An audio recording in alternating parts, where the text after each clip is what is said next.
അസ്സലാമു അലൈക്കും വറഹ്മത്തുള്ളാഹി തആല വബറകാതുഹു. ഷാനുവും ഉമ്മയും കാത്തിരിക്കുകയാണ്. അപ്പോഴാണ് നമ്മുടെ റിസ്വാന വക്കീലിന്റെ കോൾ വരുന്നത്. അതെ, തന്നെ കാത്തു നിൽക്കേണ്ടതില്ലെന്നും അവരോട് സുഖമായി ഉറങ്ങുവാൻ പറയുവാനും ഉമ്മയ്ക്ക് മെഡിസിനും മരുന്നും ഭക്ഷണവും എടുത്തു കൊടുത്തോ എന്ന് ചോദിക്കാനുമായിരുന്നു വിളിച്ചിരുന്നത്.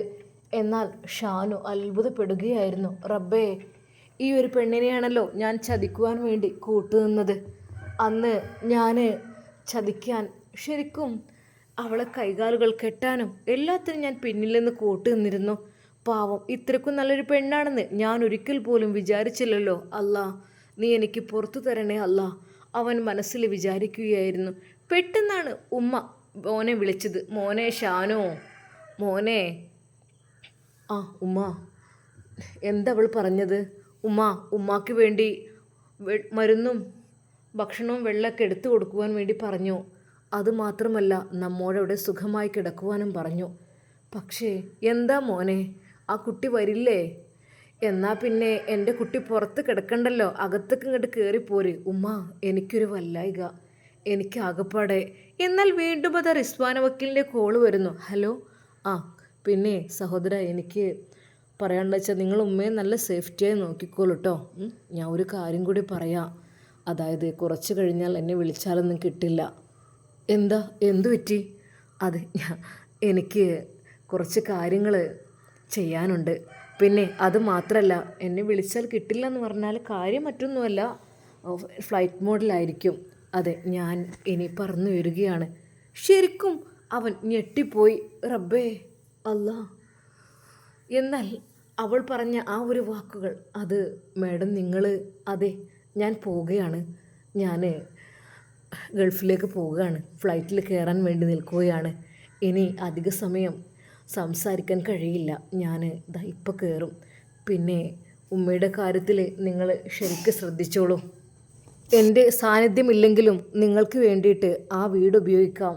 നിങ്ങൾക്ക് ആ വീടും അതിലുള്ള എല്ലാ സാധനങ്ങളും എല്ലാം ഉപയോഗിച്ചോളൂ. ഒരിക്കൽ പോലും ജപ്തി ചെയ്ത ആ വീടിനി തിരിച്ചെടുക്കുവാൻ വേണ്ടി ശ്രമിക്കേണ്ട, അതവരെടുത്തോട്ടെ. നിങ്ങൾക്ക് ഇവിടെ താമസിക്കാം. എന്നാൽ ശരി, ഉമ്മയോട് ഒന്ന് സലാം പറയണേ. ഉമ്മയെ നല്ല രീതിയിൽ നോക്കിക്കോളൂ. അസ്സലാമു അലൈക്കും.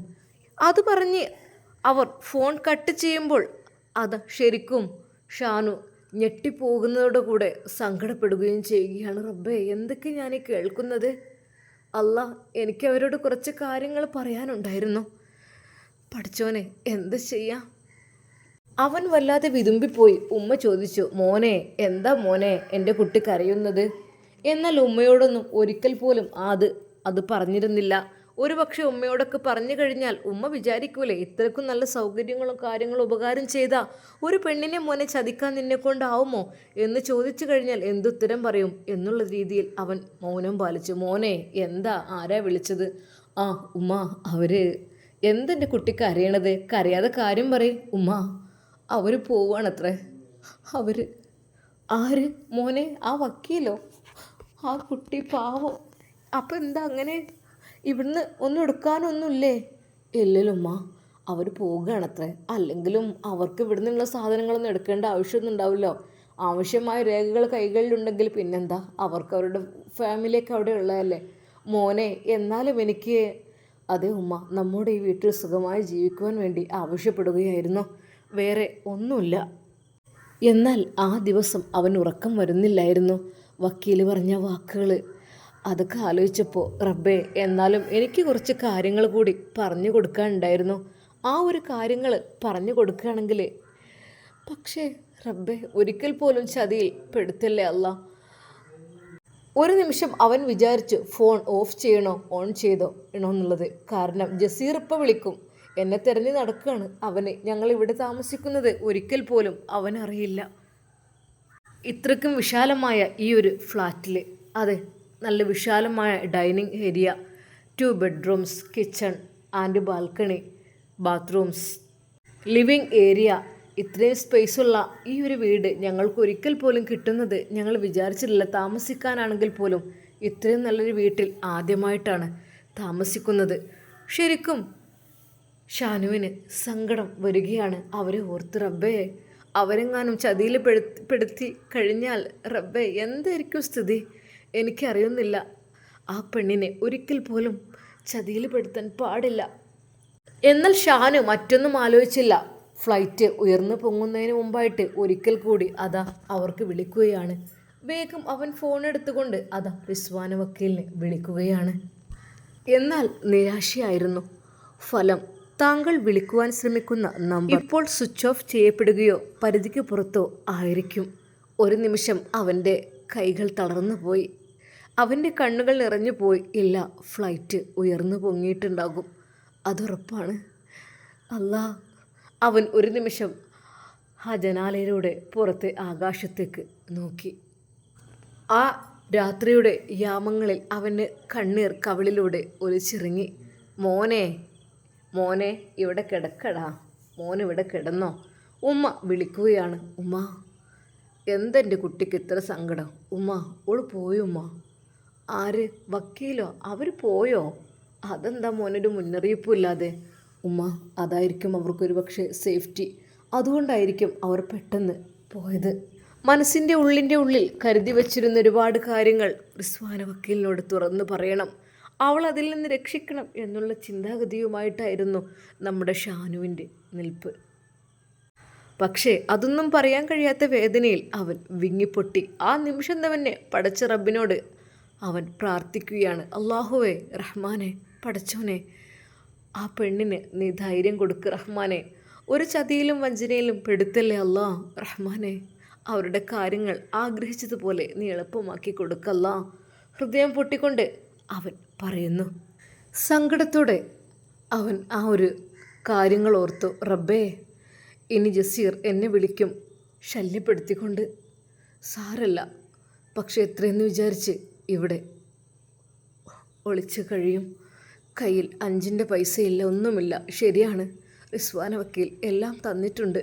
റൂം, കാര്യങ്ങൾ, ഫുഡ് എല്ലാം എടുക്കാൻ വേണ്ടി ആവശ്യപ്പെട്ടിട്ടുണ്ട്. എല്ലാം ഓക്കെയുമാണ്. പക്ഷേ എന്ത് ചെയ്യണം എന്നറിയാത്ത അവസ്ഥ. വീണ്ടും വിളിച്ചു നോക്കി. അപ്പോഴും അതുതന്നെയാണ്. താങ്കൾ വിളിക്കുവാൻ ശ്രമിക്കുന്ന നമ്പർ ഇപ്പോൾ സ്വിച്ച് ഓഫ് ചെയ്യപ്പെടുകയോ പരിധിക്ക് പുറത്തോ ആയിരിക്കും. ഉറപ്പായി ഇനി 3-4 മണിക്കൂറിന് അവരെ വിളിച്ചാൽ കിട്ടില്ല. അവൻ ഫോണ് അവിടെ വെച്ചുകൊണ്ട് കിടന്നു അവിടെ. മോനെ, മോനെ ഉറങ്ങും മോനെ. ആ ഉമ്മ അങ്ങനെ ആ ഒരു വലിയ ബെഡ്റൂമിലെ ആ കട്ടിലിൽ ഉമ്മയുടെ ചാരിയായിട്ട് അവൻ കിടക്കുകയാണ്. അവൻ്റെ മനസ്സിൽ ഒരുപാട് സങ്കടങ്ങളുണ്ട്. റഹ്മാനെ, ഒന്നും സംഭവിക്കരുത് എന്ന് അവർക്ക്. എന്നാൽ ഈ സമയം ഒരിക്കൽ പോലും ഞങ്ങളുടെ പ്രിയപ്പെട്ട മകൾ ഇന്ന് വരുന്ന കാര്യം ആ ഉമ്മയും ഉപ്പയും അറിയുന്നില്ല. ഉപ്പാക്കാണെങ്കിൽ മോളെന്ന് വെച്ചാൽ വല്ലാത്ത ജീവൻ തന്നെയാണ്. അതെ, തൻ്റെ പൊന്നുമകൾ സർപ്രൈസ് ആയിട്ടാണ് അങ്ങോട്ട് വരുന്നത് എന്നൊന്നും അവർക്കറിയുന്നില്ല. അവർ അവരുടെ വിവാഹകാര്യത്തെക്കുറിച്ച് തന്നെ ചിന്തിക്കുകയായിരുന്നു. ഉമ്മ പറയുന്നുണ്ട്, നിങ്ങൾ പറഞ്ഞ ആ ഒരു പുളിക്കൽ തറവാട്ടിലെ ആ മകനുമായുള്ള ആ ഒരു വിവാഹം, അതാണല്ലോ ഏറ്റവും നല്ലത്. ഏതായാലും അവളെ കാണാനും വന്നല്ലോ. അതെ, ഷാനു കാണാൻ വന്ന അഡ്രസ്സ് കൊടുത്തത് അത് പുളിക്കൽ തറവാട്ടിലേ ആയിരുന്നു. അതുകൊണ്ട് തന്നെ ഡീറ്റെയിൽസും കാര്യങ്ങളും എല്ലാം നോക്കിയപ്പോൾ അത്യാവശ്യം കുഴപ്പമില്ലാത്ത വലിയ ഫാമിലിയാണ് അവർ. അത് അത്യാവശ്യം ഹൈ ഫാമിലിയാണ് എന്നുള്ളത് മനസ്സിലാക്കുകയും ഉമ്മ അതിന് താല്പര്യം പ്രകടിപ്പിക്കുകയും ചെയ്യുകയാണ്. എന്നാൽ ഉപ്പ പറഞ്ഞു, അത് നമ്മുടെ മോളുടെ ഇഷ്ടം എന്താ അത് നടക്കട്ടെ. നമ്മൾ ഒരുപാട് സ്വത്തും സമ്പത്തും സുഖവും നോക്കി കല്യാണം കഴിപ്പിച്ചിട്ട് കാര്യമില്ല. കൊട്ടാര തുല്യമായ വീടിനകത്ത് സമാധാനമില്ലാത്ത പെണ്ണിൻ്റെ ജീവിതവും കൊച്ചുകുടിലിൽ മനസ്സമാധാനത്തോടെ കഴിയുന്ന പെണ്ണിൻ്റെ സമാധാനവും, അത് രണ്ടും രണ്ടാണ്. ലൈല, നീ ഓർക്ക്. വലിയ കൊട്ടാരത്തിൽ എല്ലാ സുഖസന്തോഷങ്ങളും അനുഭവിച്ചുകൊണ്ട് ജീവിക്കുന്ന പെണ്ണിൻ്റെ പക്ഷേ അവളുടെ ഭർത്താവ് നന്നല്ലെങ്കിൽ എല്ലാം നഷ്ടമായി അല്ലേ? എല്ലാം നഷ്ടമായി. പക്ഷേ കൊച്ചുകുടിലാണെങ്കിലും എത്ര പാവപ്പെട്ടവരാണെങ്കിലും ഒരാണിൻ്റെ സ്നേഹം നിറഞ്ഞ സ്വഭാവവും മനസ്സമാധാനവും തരുന്ന ആ ഒരു ജീവിതം ഉണ്ടെങ്കിൽ പെണ്ണിന് അതായിരിക്കും സ്വർഗം. കൊച്ചുകുടിലാണെങ്കിലും മനസ്സമാധാനമാണ് ആരും ആഗ്രഹിക്കുന്നത്. നമ്മളൊരിക്കൽ പോലും വലിയ സ്വത്തും സമ്പത്തും കണ്ടിട്ട് ആഗ്രഹിക്കണ്ട. അങ്ങനെയല്ല ഞാൻ പറഞ്ഞത്. മോൾക്ക് ജീവിക്കാൻ ഒരു ബുദ്ധിമുട്ടുണ്ടാവരുത്. അതുകൊണ്ടാണ് നമ്മളെ മോൾ എപ്പോഴും ആഗ്രഹിക്കുന്നത് ദീനിയായ ഒരാളെയാണല്ലോ. എന്തൊക്കെ തന്നെയാലും ഇൻഷാ അല്ലാഹ് നമുക്ക് നോക്കാം. അവളുടെ വിചാരം അത് ആദ്യം കാണാൻ വന്ന അതും രണ്ടും തമ്മിലിപ്പോൾ അങ്ങനെ നിൽക്കുകയാണല്ലോ. അതുകൊണ്ട് തന്നെ ഏതെന്നുള്ള കൺഫ്യൂഷൻ ഉണ്ടായിരുന്നു. ഷെഫി ഉസ്താദ് പറഞ്ഞ ആ ഒരു കാര്യത്തിനോട് ഉപ്പാക്ക് നല്ല താല്പര്യമുണ്ട്. പക്ഷെ ഉമ്മ ലൈലക്ക് അതിനോട് വലിയൊരു താല്പര്യമില്ല. അതെ, എന്നാൽ അവൻ്റെ സാമ്പത്തിക ശേഷിയെക്കുറിച്ചോ ഒന്നും ഷെഫി ഉസ്താദ് വെളിപ്പെടുത്തിയിട്ടുണ്ടായിരുന്നില്ല. കാരണം ദീന് പഠിക്കുന്നൊരു കുട്ടിയാണ്, അത് പറഞ്ഞിരുന്നു. എന്നാൽ ഉപ്പയുടെ മനസ്സിൽ ആ ഒരു ചിന്തയുണ്ടായിരുന്നു, സഫീറിനെ കൊണ്ട് വിവാഹം കഴിപ്പിച്ചു കൊടുക്കുക എന്നുള്ളത്. എന്നാൽ ഉമ്മ പറഞ്ഞു, അതെ, വെറും ദീന് മാത്രം നോക്കിയിട്ടും കാര്യമില്ല. നമ്മുടെ പെണ്ണ് ക്യാഷ് പോലും വാങ്ങാതെ കേസ് വധിച്ചു കൊടുക്കുന്ന ആളാണ്. അപ്പോൾ പിന്നെ അവളുടെ കാര്യങ്ങളൊക്കെ നോക്കുവാനൊക്കെ ഇപ്പോൾ ശരിയാണ്, നിങ്ങളുണ്ട്, നമുക്ക് ബിസിനസ്സും കാര്യങ്ങളൊക്കെ ഉണ്ട്. ഈ സമയം ഓക്കെയാണ് നമ്മൾ. കാരണം നമ്മുടെ ബിസിനസ്സിൻ്റെ ഒരു ഭാഗം നമ്മുടെ പൊന്നും മോളുടെ ബാങ്കിലേക്കും നിങ്ങൾ ഡെപ്പോസിറ്റ് ചെയ്യുന്നുണ്ട്. അതൊക്കെ ഓക്കെ തന്നെയാണ്. ഒരു പക്ഷേ ബിസിനസ്സൊന്നും എന്നും ഉണ്ടാവില്ലല്ലോ. അവളെ നോക്കാൻ കരുത്തനായ, അല്ലെങ്കിൽ കുഴപ്പമില്ലാത്ത സാമ്പത്തിക ശേഷിയുള്ള ഒരാളുണ്ടെങ്കിലല്ലേ നമ്മുടെ മോളുടെ ജീവിതം ഭദ്രമാവുകയുള്ളൂ. അതൊക്കെ ശരി തന്നെയാണ്, നമുക്കുള്ളത് അവൾക്ക് തന്നെയല്ലേ. പക്ഷേ എനിക്ക് പറയാനുള്ളത് എന്താണെന്ന് വെച്ചാൽ, മോളുടെ സന്തോഷം അത് നടക്കട്ടെ. നമ്മൾ ഇഷ്ടമില്ലാത്തതിനെ പിടിച്ച് കെട്ടിച്ച് കഴിഞ്ഞാൽ എല്ലാം ഉണ്ടായിട്ടും ഇപ്പം എന്താ, സമാധാനം സന്തോഷം ജീവിതത്തിലില്ലെങ്കിൽ പിന്നെ എന്തുണ്ടായിട്ടും എന്താ. അതുകൊണ്ട് നമുക്ക് മോൾക്ക് വിട്ടുകൊടുക്കാം, ഓളെ തീരുമാനം പോലെ നടക്കട്ടെ. ഉമ്മയും ഉപ്പയും അങ്ങനെ സംസാരിച്ചിരിക്കുകയായിരുന്നു. ഉമ്മ പറഞ്ഞു, എല്ലാം നിങ്ങളുടെ ഇഷ്ടം, പക്ഷേ പിന്നെ പ്രശ്നം അത് ഇതെന്ന് പറഞ്ഞ് വരരുത്. നമ്മുടെ മോള് കണ്ടുപിടിക്കുകയാണെങ്കിൽ തീർച്ചയായും അതിലൊരു പ്രശ്നം ഉണ്ടാവില്ല. അവൾക്ക് നല്ല സന്തോഷമായിരിക്കും, അവൾക്ക് നല്ല സന്തോഷവും സമാധാനവും ഒക്കെ ഉണ്ടാവും. നീ വിഷമിക്കല്ലേ ലൈല, നമ്മുടെ മോള് ഒറ്റപ്പെടാഞ്ഞാൽ മതി, അതുള്ളൂ എനിക്ക്. എൻ്റെ മോള് ലൈല എന്ന് വെച്ചാൽ നിനക്കറിയില്ലടി എന്താ അവളുടെ പ്രത്യേകത. ഓൾക്കെന്ന് വെച്ചാൽ ആ പെണ്ണിനെ കുറിച്ച് പറയുകയാണെങ്കിൽ നമ്മളെ മോൾക്ക് തിരിച്ചറിവുണ്ട്. അറിവ് മാത്രം പോരല്ലോ, തിരിച്ചറിവുണ്ട്. ആ കുട്ടിക്കറിയാം എങ്ങനെ പ്രവർത്തിക്കണം എന്നുള്ളത്. ഒന്നും കൊണ്ട് വിഷമിക്കണ്ട. അവരുടെ പ്രിയപ്പെട്ട മകളെക്കുറിച്ചായിരുന്നു അവർ പറഞ്ഞിരുന്നത്. അവരുടെ പ്രിയപ്പെട്ട പൊന്നുമോൾ, അവരുടെ ജീവൻ്റെ ജീവനായ പൊന്നുമോൾ. അവളെ ഓർത്ത് ആ ഉപ്പയുടെ കണ്ണുകൾ നിറഞ്ഞു. റബ്ബേ, എൻ്റെ കുട്ടി ഹൈറായ ഒരാളുടെ കൈകളിൽ നീ എത്തിക്കണേ അല്ലാ. എന്നാൽ ഈ സമയം ജസീർ ആലോചിച്ചിരിക്കുകയായിരുന്നു ഓരോന്ന്. അവൻ ഓരോന്ന് സ്വപ്നം കാണുകയാണ്. അവൻ്റെ ആ ഒരു തണുത്ത ബെഡ്റൂമിലേക്ക്, AC ഉള്ള ആ ഒരു സ്പ്രിംഗ് ബെഡിലേക്ക് കൊണ്ടുവരുന്ന റിസ്വാന വക്കീലേ, നിനക്കുള്ളതാണ് ഇവിടം, ഈ റൂം. പക്ഷേ വക്കീലേ, ഈ റൂമിലെത്തിയിട്ട് വേണം എനിക്ക് നിന്നോട് ചിലതൊന്ന് പകരം ചോദിക്കുവാൻ വേണ്ടിയിട്ട്. അതെ, പുറത്ത് ഞാൻ നല്ല ഭർത്താവായിരിക്കും, നിന്നെ സ്നേഹിക്കുന്ന ഭർത്താവായിരിക്കും, വളരെയധികം ഒത്തിരി. എന്നാൽ എൻ്റെ റൂമിനകത്ത് കയറിക്കഴിഞ്ഞാൽ അതെ, പുറത്ത് മാത്രമായിരിക്കും നീ എനിക്കും ഭാര്യ. ശരിക്കും ഹാദിയുടെ അതേ അവസ്ഥ നിനക്കും. നല്ല രീതിയിൽ ഞാൻ അഭിനയിക്കും, പുറത്തെല്ലാവരുടെയും മുമ്പിൽ കൊഞ്ചിക്കൊഴയും, നിനക്കുള്ളതെല്ലാം ഞാൻ നൽകും. പക്ഷേ അകത്തെത്തിക്കഴിഞ്ഞാൽ എൻ്റെ യഥാർത്ഥ മുഖം നീ അറിയും മോളെ. റിസ്വാന വക്കീൽ ഇങ്ങ് വരൂ. അതെ, സഫീറിനെ ജയിലിൽ നിന്ന് ഇറക്കി വിട്ട, എന്നെ ജയിലിൽ കയറ്റിയ എൻ്റെ പ്രിയപ്പെട്ട വക്കീലെ, നിങ്ങൾക്കുള്ളത് ഞാൻ എൻ്റെ ഭാര്യയായിട്ട് തരും. ഭാര്യയായിട്ട് ഇങ്ങോട്ട് വന്നിട്ട് നിങ്ങൾക്കുള്ളത് നൈസായിട്ട് ഞാനങ്ങ് തരും. ഒരാളും അറിയാത്ത രീതിയിൽ ബെഡ്റൂമിൽ വെച്ച് നോക്കിക്കോ. ശരിക്കും അവൻ്റെ ആ ഒരു ചിന്തകൾ, അങ്ങനെയുള്ള ഒരു സൈക്കോ കില്ലറായിരുന്നു അവൻ എന്ന് തന്നെ പറയാം. ഭാര്യമാരെ വളരെയധികം വേദനിപ്പിക്കുന്ന, വിഷമിപ്പിക്കുന്ന രീതിയിലുള്ള ആ ഒരു മൈൻഡിലുള്ള ഒരുത്തൻ എന്ന് തന്നെ ജസീറിനെ കൊണ്ട് പറയാം. അവൻ്റെ കാര്യങ്ങൾ അവന് ഇഷ്ടം പോലെ പുറത്തു പോയി നേടും. പക്ഷേ അതൊന്നുമല്ല, അവന് സ്വന്തം ആളുകളെ, ഭാര്യ എന്ന പേരിൽ അവളെ സ്നേഹിച്ച് കൂടെ കൂട്ടിയിട്ട് അവൾക്ക് നല്ല ശിക്ഷ നൽകുക എന്നതാണ് അവൻ്റെ ഉദ്ദേശം. മറ്റൊന്നുമല്ല. റിസ്വാന വക്കീൽ, എൻ്റെ മണിയറയിലേക്ക് കടന്നു വരൂ, നിങ്ങൾക്കുള്ളത് ഞാൻ സമ്മാനമായി നൽകാം. അവൻ്റെ ദുഷ്ടചിന്തകൾ പെരുകിക്കൊണ്ടിരുന്നു. എന്നാൽ ആ നിമിഷം തന്നെ അവൻ വിളിച്ചു, അവനെവിടെ? ഷാനു, തെരുവിൽ കിടന്നിറങ്ങുന്ന ആ തെണ്ടി എവിടെ? അവനെ വിളിക്കട്ടെ, അവൻ നിക്കാഹ് ചെയ്ത് കൊണ്ടുവരട്ടെ. അതെ, അതിനുള്ള എല്ലാ ഒരുക്കങ്ങളും ഞാൻ കൊടുത്തിരിക്കും. എന്നാൽ റിസ്വാന വക്കീൽ ഗൾഫിലേക്ക് പറന്നുവെന്നും ജസീറിന് അറിയുന്നേയില്ല. എന്നാൽ കുറച്ച് സമയം തുടങ്ങിയപ്പോൾ തന്നെ ജസീർ എഴുന്നേറ്റ് വിളിക്കുവാൻ തുടങ്ങി. തൻ്റെ മനസ്സിലെ സ്വപ്നങ്ങളെല്ലാം പൂവണിയിക്കുവാൻ വേണ്ടിയിട്ട് നേരെ അതാ ഷാനുവിനെ വിളിക്കുന്നു. ഫോൺ ബെല്ലടിക്കുന്നത് കേട്ട് ഷാൻ ഒരു നിമിഷം ഞെട്ടിപ്പോയി. യാ അല്ലാ, അതെ പഠിച്ചവനെ, ഞാൻ എങ്ങോട്ട് വിളിച്ചോടും എനിക്കറിയുന്നില്ലല്ലോ അല്ലാ. എനിക്ക് ഒരു പക്ഷേ 8 ലക്ഷം അവൻ്റെ കൈകളിൽ അങ്ങ് കൊടുത്തു കഴിഞ്ഞാൽ ഒരു പക്ഷേ അവൻ ഭയപ്പെടുത്തുന്ന ഈ ഒരു വിളി എന്നെ വിളിക്കില്ല. യാ അല്ലാ, ഞാൻ എന്ത് ചെയ്യും റഹ്മാനെ? അവൻ ആ രാത്രി ഉറക്കം വന്നിരുന്നില്ല. എല്ലാം കൂടി ആലോചിച്ചിട്ട് റിസ്വാൻ വക്കീൽ തന്ന ആ ഒരു ഉപകാരം ആലോചിച്ച്, എന്നാൽ എൻ്റെ ഉമ്മയെ സംരക്ഷിച്ച അത് വല്ലാത്തൊരു മഹതി തന്നെയാണ്. ആകെപ്പാട് ടെൻഷനാണ് റഹ്മാന്. ഞാൻ എന്ത് ചെയ്യും? അവൻ ആ ഫോൺ എടുക്കുവാൻ വേണ്ടി കൂട്ടാക്കുന്നില്ല. അവനതിന് കഴിയുന്നില്ല. അവൻ്റെ കൈകാലുകൾ വിറക്കുകയാണ്. അവൻ്റെ മനസ്സ് പതറുകയാണ്. റഹ്മാനെ, ഞാൻ എന്ത് ചെയ്യും റഹ്മാനെ? എന്നെ വിളിക്കുകയാണല്ലോ. എൻ്റെ ഉമ്മയൊക്കെ ഇല്ലാതാക്കുമെന്ന് വരെ പറഞ്ഞിട്ടുണ്ട്. അവനാകെ ടെൻഷനാവുകയാണ്. അവൻ ഫോൺ എടുക്കുന്നില്ല. എന്നാൽ ആ റിങ് പതുക്കെ പതുക്കെ അങ്ങില്ലാതായി. എന്നാൽ അല്പസമയം കഴിഞ്ഞപ്പോൾ വീണ്ടും അതാ കോള് വരുന്നു.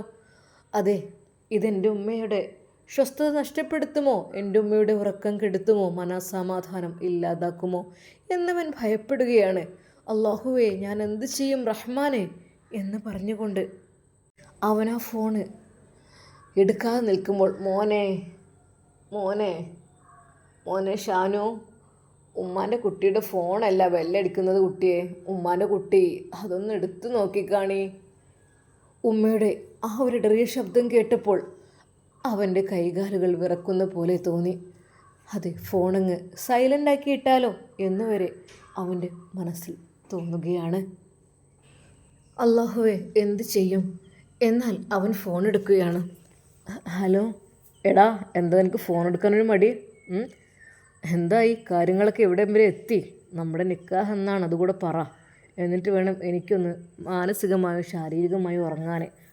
പിന്നെ വേഗം പറയട്ടോ. അത് ജസീർ, എനിക്കൊരാളെ ചതിക്കാൻ കഴിയില്ല ജസീർ. അവൻ കരഞ്ഞുകൊണ്ടായിരുന്നു അത് പറഞ്ഞത്. ഡാ, നീ എന്നെ ചതിക്കുകയായിരുന്നല്ലോടാ. എടുക്കടാ, 10 ലക്ഷം എടുക്കണം. അതെ, പലിശ കൂടിക്കൂടി വരികയാണ്. നിൻ്റെ ചതികൾക്കൊക്കെ 10 ലക്ഷം എനിക്ക് എൻ്റെ കയ്യിൽ കിട്ടില്ലെങ്കിൽ നിനക്കെതിരെ കേസ് കൊടുക്കും ഞാൻ. തീർച്ചയായും ഉറപ്പായിട്ടും കേസ് കൊടുക്കും.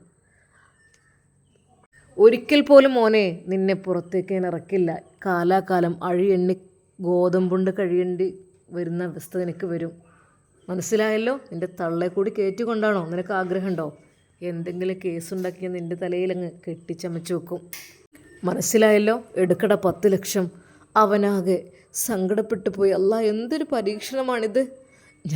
ജസീർ, കുറച്ച് സാവകാശം തരണം. എനിക്ക് കുറച്ച് സാവകാശം തന്നേ തീരൂ. ഞാൻ എന്തും തരാം. ഓഹോ, അപ്പോൾ നീ മറ്റേ കാര്യത്തിന് നിൽക്കില്ലല്ലേ? എന്താടാ, നിനക്കങ്ങ് കെട്ടി സുഖിക്കാൻ ആഗ്രഹിക്കുന്നുണ്ടോ? നീ കെട്ടി നിനക്കെന്നെ സുഖിക്കാനായിരിക്കും അല്ലേ? ഞാൻ അങ്ങനെ അവരെ കൊണ്ട് വിചാരിച്ചിട്ട് പോരുള്ളൂ. ദയവായി എന്നെ പ്രയാസപ്പെടുത്തരുത്. പ്രയാസം നിന്നെ അല്ലാതെ പിന്നെ ആരെ പ്രയാസപ്പെടുത്തേണ്ടത്? നിനക്ക് ആ ഒരു കുടുങ്ങിയ സമയത്ത് ക്യാഷ് തന്ന എന്നെപ്പോലും നീ വഞ്ചിച്ചു അല്ലടാ. വെറുതെ വിടില്ല. എടുക്കടാ, ഇപ്പോൾ തന്നെ എനിക്ക് കിട്ടണം എൻ്റെ ക്യാഷ്. അവനല്പം വാശിയിൽ തന്നെയായിരുന്നു. പെട്ടെന്നാണ് അതാ തൻ്റെ കോൾ എൻഗേജ് വരുന്നത് കണ്ടത്.